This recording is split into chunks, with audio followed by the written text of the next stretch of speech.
What's a bigger threat to America, fake news or Russia? Radio talk show host Dennis Prager recently tweeting this: the news media in the West pose a far greater danger to Western civilization than Russia does. All right, joining us right now to discuss is the host of the Dennis Prager Show, Dennis Prager. Dennis, threat? Really? You know, I have to tell you, and this may sound odd to, I don't know if to you, but to many of the viewers, I don't understand why the tweet is controversial. Putin does not threaten Western civilization. Western civilization is a set of ideas and values. When students remove the American flag from their campuses, that's not Putin. All of the things that are happening in the West to undo Western civilization have nothing to do with Putin. The universities, the only thing I regret about the tweet is that I didn't write the universities and the media in the West are a greater threat to Western civilization. The New York Times publishes pieces that it is unfortunate that the United States was ever founded.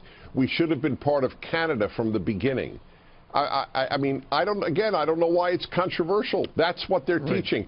Half of America's millennials think socialism is preferable to capitalism. That's a result of the media and the universities. So do you agree with the president when he tweeted out, with all of its phony, unnamed sources and highly slanted and even fraudulent reporting, hashtag fake news is distorting democracy in our country? The media have gone from news media to opinion media in the guise of news. That is extremely dangerous. So essentially, he is right. So who do you blame for this? He doesn't tweet. Who do I blame for it? The left has taken over the universities and the media in the West. Remember, I wrote the West.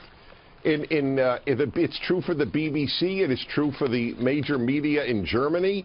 Read the book, The Strange Death of Europe, written by a guy who is an atheist and a gay major thinker, Douglas Murray. And he writes about how the media hide from the people of Europe. He's European. He's a Brit. The media completely hid from the people the devastating effects of massive immigration of Muslims into Europe. So, again, it's not controversial unless you just don't know what's happening. So you got France, Germany, you got Belgium, and you have even Sweden. I saw some horrendous footage, and we know what's happened with the series of attacks over in London. That's all because the government's been irresponsible to their own people.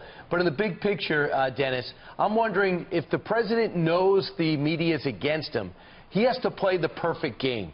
Do you think they should just deal with the situation at hand and try to play the perfect game with communications and try to overcome this and not give them things like a discovery of a meeting that would just fuel this fire? Well, there's no fire to fuel. I really do believe it remains a witch hunt. So my objection to the president is the non-erudite nature of his tweets.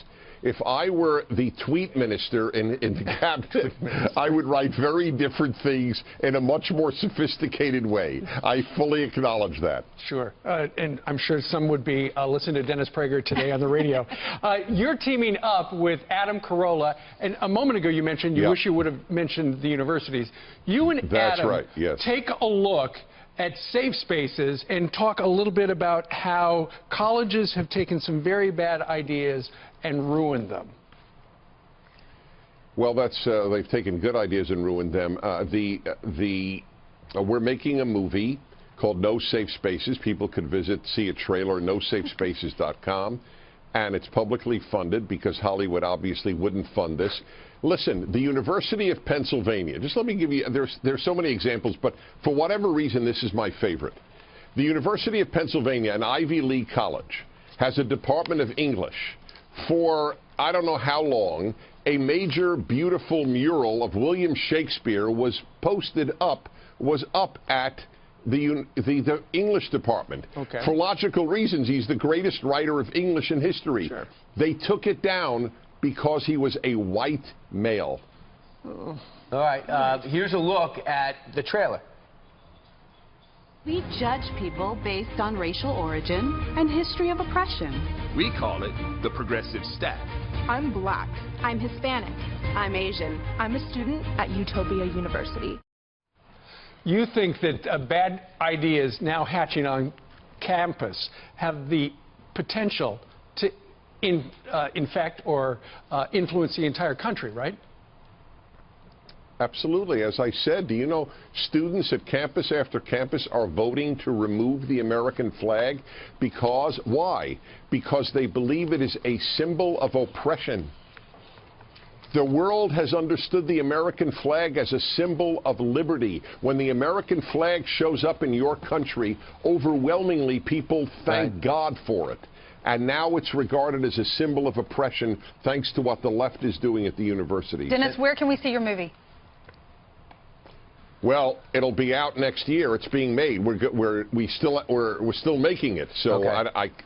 Hopefully every theater. Dennis, but in the meantime, right. I would ask people to go to No Safe Spaces and PragerUniversity.com. Dennis Prager, thank you. Thank you.